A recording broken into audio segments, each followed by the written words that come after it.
Hello students, welcome to my channel. अगर आप लोग BS 6 सेमेस्टर में हैं और सोशियोलॉजी पढ़ रहे हैं तो सोशियोलॉजी का जो पेपर नंबर 2 है जिसमें आपको लिंग एवं समाज पढ़ना है, उसका आज हम यूनिट नंबर 2 स्टार्ट करने वाले हैं।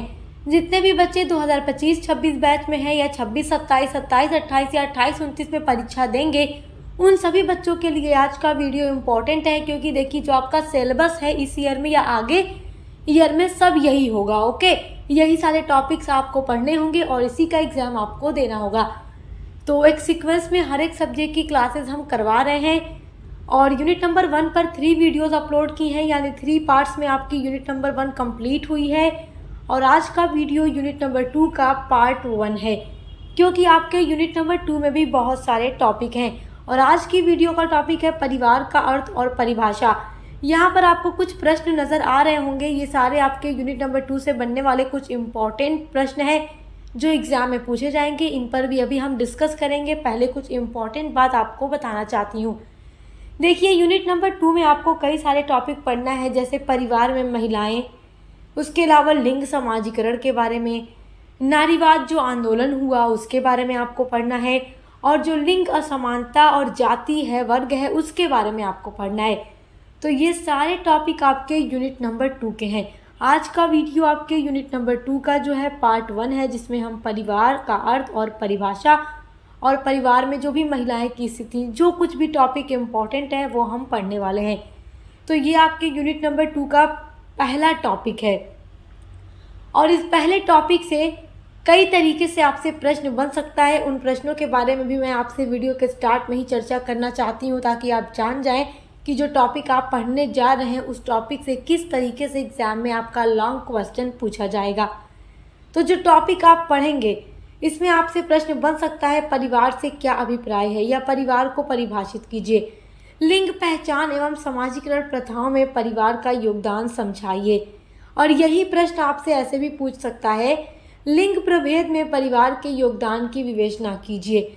और आपसे पूछ सकता है, संक्षिप्त टिप्पणी लिखिए परिवार के बारे में, लैंगिकता है तो समाजीकरण में परिवार की क्या भूमिका है, या लैंगिकता है तो समाजीकरण में परिवार की प्रभावित हेतु उपाय क्या है। तो ये सारे टॉपिक आज की वीडियो में हम कवर करने वाले हैं। चलिए सबसे पहले जानते हैं परिवार क्या है।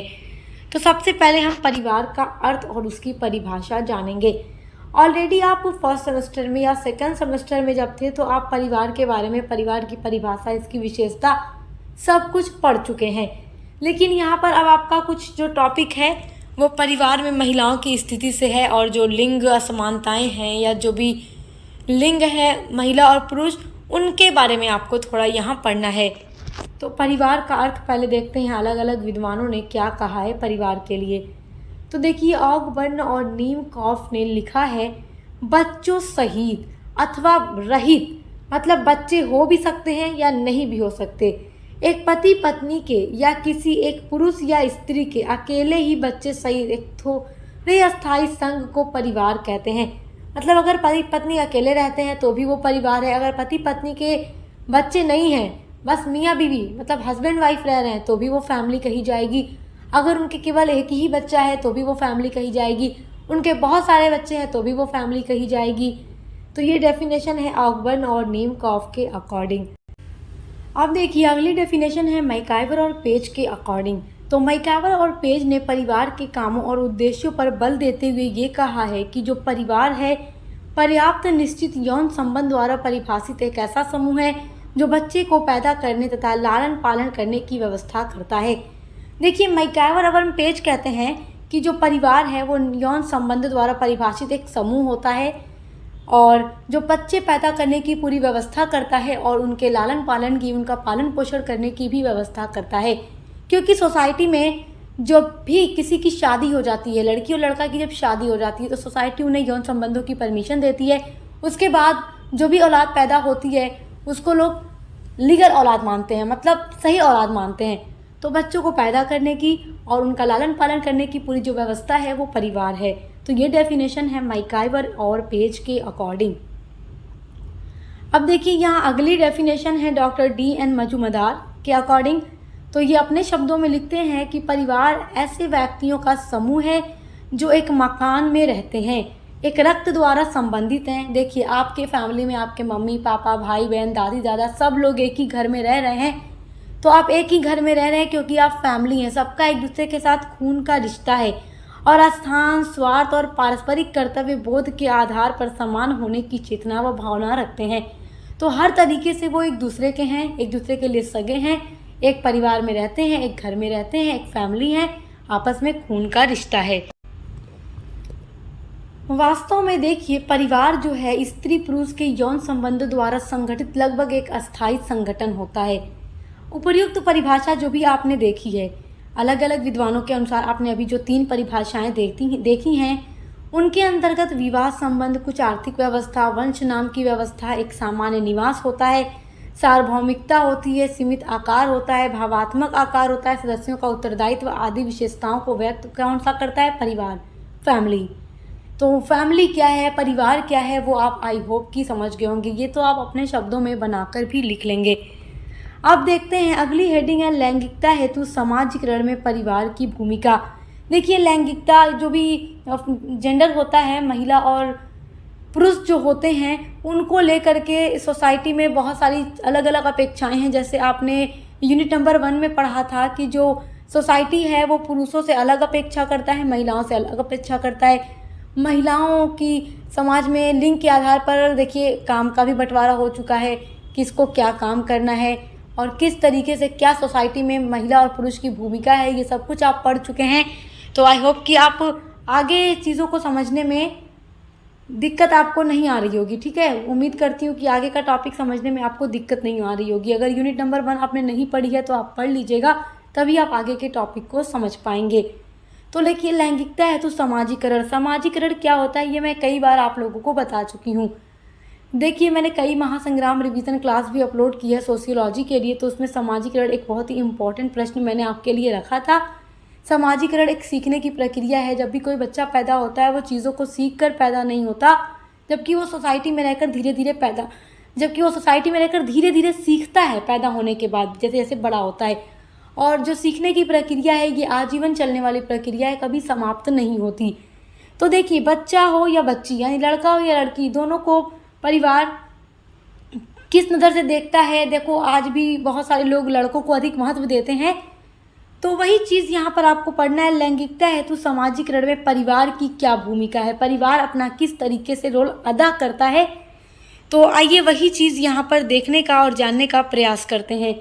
देखिए, समाज में जाति, भाषा, धर्म, रंग, प्रजाति, देश, जन्म स्थान आदि के आधार पर जो मनुष्य हैं, मनुष्यों से भेदभावपूर्ण व्यवहार सदियों से करता आया है। आप देखेंगे समाज में जाति के आधार पर भेदभाव, भाषा के आधार पर, धर्म के आधार पर, रंग यानी गोरे काले के आधार पर, प्रजाति के आधार पर, देश और जन्म स्थान आदि के आधार पर मनुष्यों में हमेशा आपस में भेदभाव रहा है, सदियों से करते आए हैं। आपस में एक दूसरे को अलग करते आए हैं कि हम एक जैसे नहीं हैं, हम अलग अलग हैं, इस तरीके की भावनाएं लोगों में होती हैं। इसी प्रकार का एक भेदभाव लैंगिकता को लेकर किया जाने वाला भेदभाव है। लैंगिकता को लेकर का मतलब कि पुरुष और महिला को लेकर भी बहुत ज़्यादा भेदभाव सदियों से चला आ रहा है। पुरुषों को हमेशा से अधिक अधिकार दिए गए हैं, अधिक स्वतंत्रता दी गई है, जबकि महिलाओं को अधिकारों से वंचित रखा गया है, दूर रखा गया है।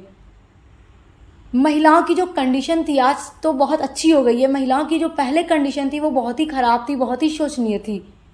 तो लैंगिकता को लेकर भी हमेशा भेदभाव किया गया है। स्त्री पुरुष दोनों ही ईश्वर की अमूल्य कृतियाँ हैं, ईश्वर ने दोनों को ही बनाया है।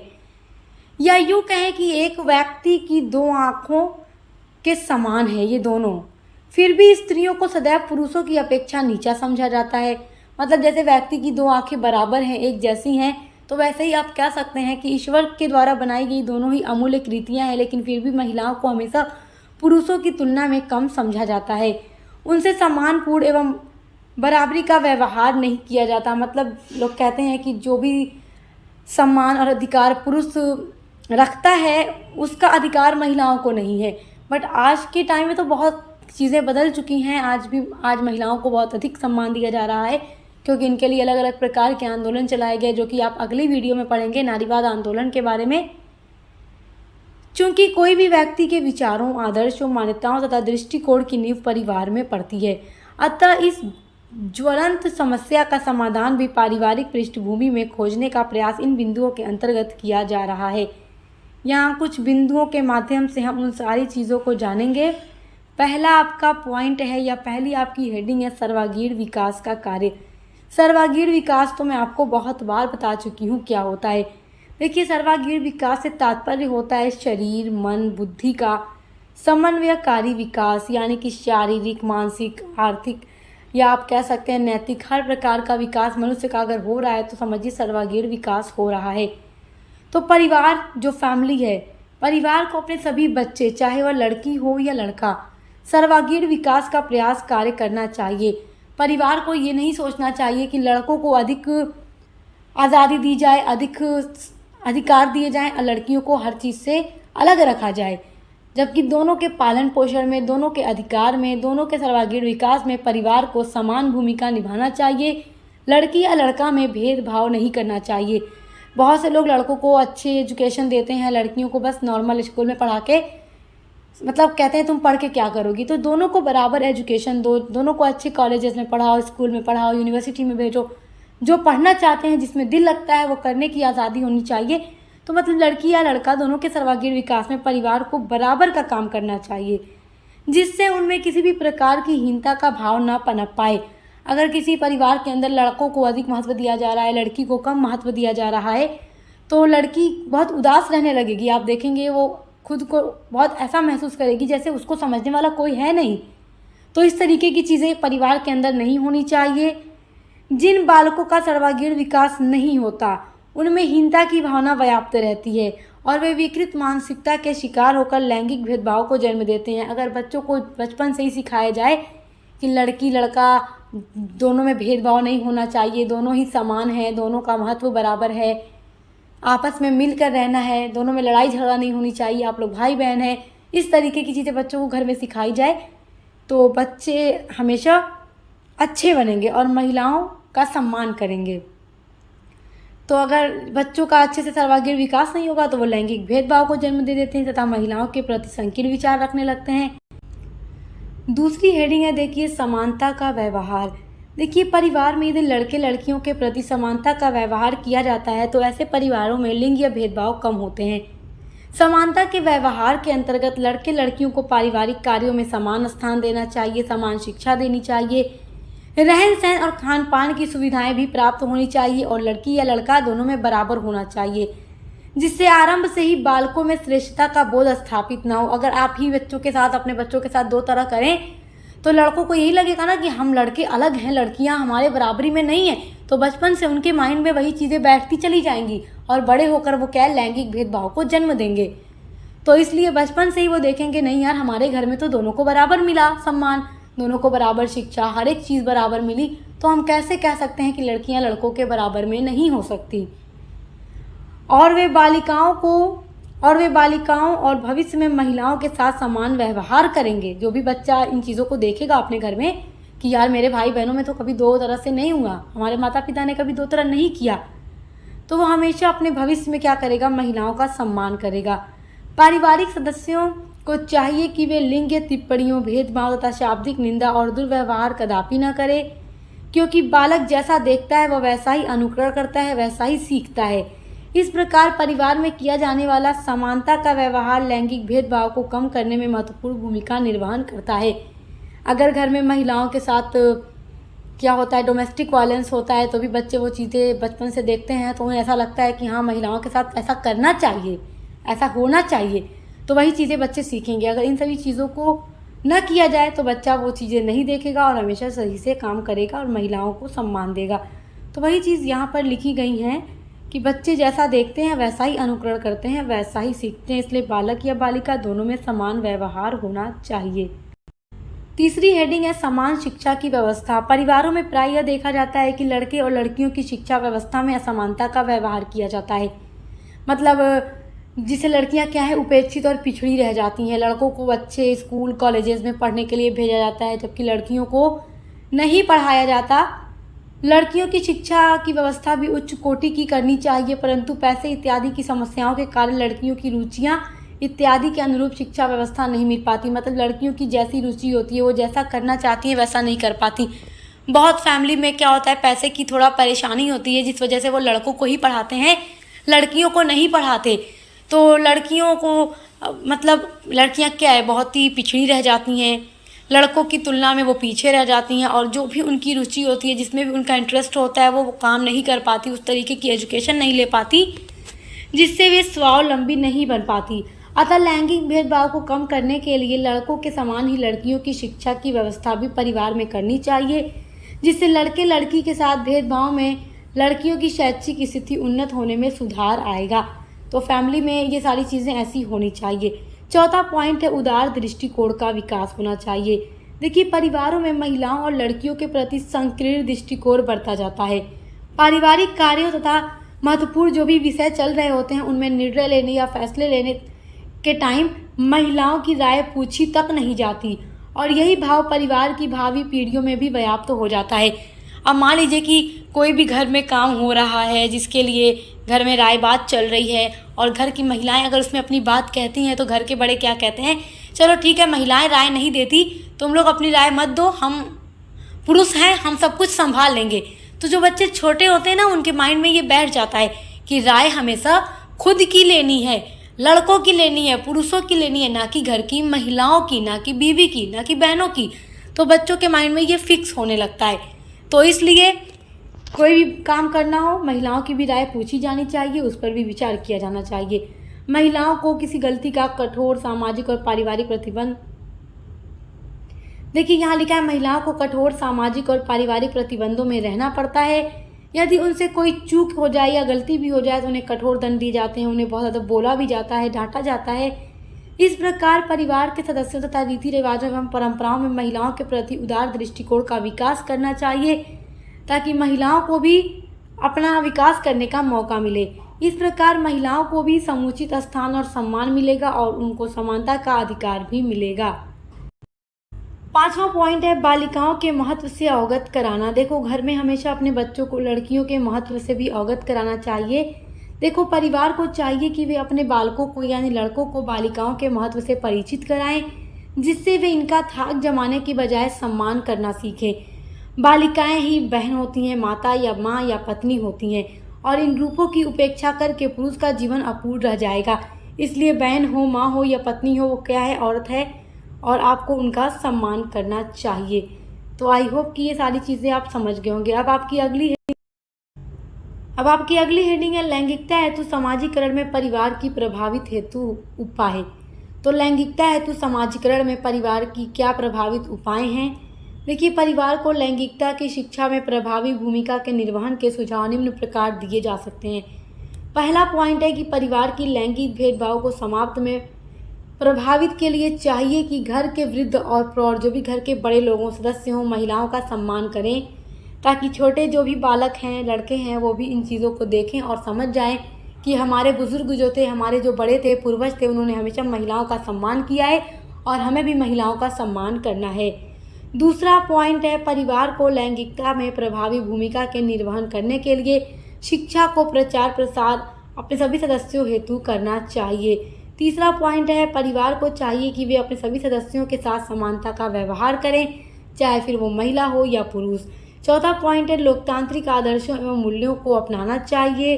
पांचवा पॉइंट है, परिवार को चाहिए कि वह समानता, स्वतंत्रता और न्याय का पालन करे। छठा पॉइंट है, बालकों को सदैव स्त्रियों और बालिकाओं के प्रति सम्मानित व्यवहार तथा शब्दों का प्रयोग करना सिखाना चाहिए। मतलब बालकों को सिखाना चाहिए कि वो किस तरीके से महिलाओं का सम्मान करेंगे। सातवां पॉइंट है, सभी क्रियाकलापों में स्त्रियों को सहभागी बनाना चाहिए। घर में चाहे कोई भी काम हो रहा हो, कोई भी बातचीत चल रही हो, कितना भी महत्वपूर्ण निर्णय क्यों ना लिया जा रहा हो, उसमें महिलाओं की भी सहभागी होनी चाहिए, महिलाओं की भी बातें सुननी चाहिए, उस पर भी सोच विचार करना चाहिए, और अगर सही हो तो उसे अपनाना भी चाहिए। आठवां बिंदु है, परिवार को चाहिए कि वह अपने आस पड़ोस के वातावरण में सुरक्षा का वातावरण सृजित करे, जिससे महिलाएं स्वयं को सुरक्षित एवं सशक्त महसूस करें। मतलब आस पड़ोस के साथ अपना वातावरण अच्छा बनाए रखें, ताकि महिलाएं घर में रहकर खुद को सुरक्षित महसूस करें। देखिए, अगला पॉइंट है, परिवार को राज्य आदि पर महिलाओं की सुरक्षा और समानता के लिए पर्याप्त उपलब्ध करने के लिए दबाव डालना चाहिए। 10वां पॉइंट है, परिवार को ऐसी सामाजिक परंपराओं और रीति रिवाजों को समाप्त करने का प्रयास करना चाहिए जिससे स्त्रियों की स्थिति में सुधार आ जाए। उम्मीद करती हूँ कि आज की वीडियो का टॉपिक आप बहुत अच्छे से समझ गए होंगे कि परिवार में महिलाओं की स्थिति कैसी होनी चाहिए और बालकों को महिलाओं के बारे में, महिलाओं के अधिकार के बारे में कैसे अवगत कराना चाहिए ताकि बालक हमेशा ही बालिकाओं का सम्मान करे, महिलाओं का सम्मान करे। तो इसी तरीके से हम एक एक टॉपिक पर अलग अलग वीडियोस बना रहे हैं क्योंकि आपके हर यूनिट के अंदर कई सारे टॉपिक हैं और हर टॉपिक पर हम अलग अलग वीडियोस लेकर आ रहे हैं। तो अब जो अगली वीडियो होगी वो आपके यूनिट नंबर 2 की पार्ट 2 होगी। तो इसी तरीके से अपने हर एक सब्जेक्ट को पढ़ने के लिए चैनल को अभी सब्सक्राइब करके बेल आइकन को प्रेस कर ले। अब मिलते हैं अगली वीडियो के साथ।